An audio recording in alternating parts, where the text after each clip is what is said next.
আপনার একটা কথা মানেন আর না মানেন, এই পৃথিবীতে যার ধন আছে তার মন নাই, আর যার মন আছে তার ধন নাই। এখন ধনটা নিয়ে হয়তো অনেকে নেগেটিভ কথা মানে বলতে পারেন। এটার মানে হচ্ছে আমাদের আঞ্চলিক ভাষায় বলে ধন মানে হচ্ছে টাকা। যার পৃথিবীতে টাকা আছে তার মন নাই, আর যার মন আছে তার টাকা নেই। এটাই বাস্তব। আর বাস্তব জীবন যে কতটা কঠিন, একমাত্র যারা এই পরিস্থিতিতে আসছে তারা একমাত্র মানে বুঝতে পারবে বা বলতে পারবে। হ্যাঁ, কিছু কিছু মানুষ আছে না, যারা কিনা বাপ মার টাকায় খাও আর 420 ভাবলাও। তো তাদের উদ্দেশ্যে একটা কথাই, সময় থাকতে সব জিনিস গুছিয়ে নাও।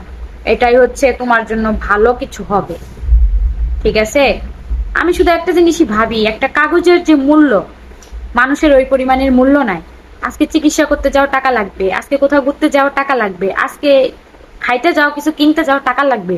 তাহলে ওই জিনিসটার যে কি মূল্য, মানে কি আর বলবো, মানে একটা মানুষের ওই মূল্যটা নাই।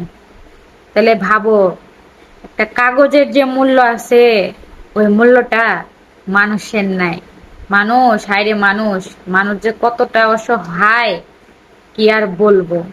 এই কাগজের জন্য মানুষ কত না খারাপ কাজ করে, বা অনেক রং কাজ করে, আবার কেউ হচ্ছে পরিশ্রম করে ঘামের টাকা মানে অর্জন করে। হ্যাঁ, আর এই টাকার জন্য হচ্ছে কত কি না করে মানুষ এই কাগজের জন্য। হ্যাঁ, আর কি বলবো, কিচ্ছু বলার নাই।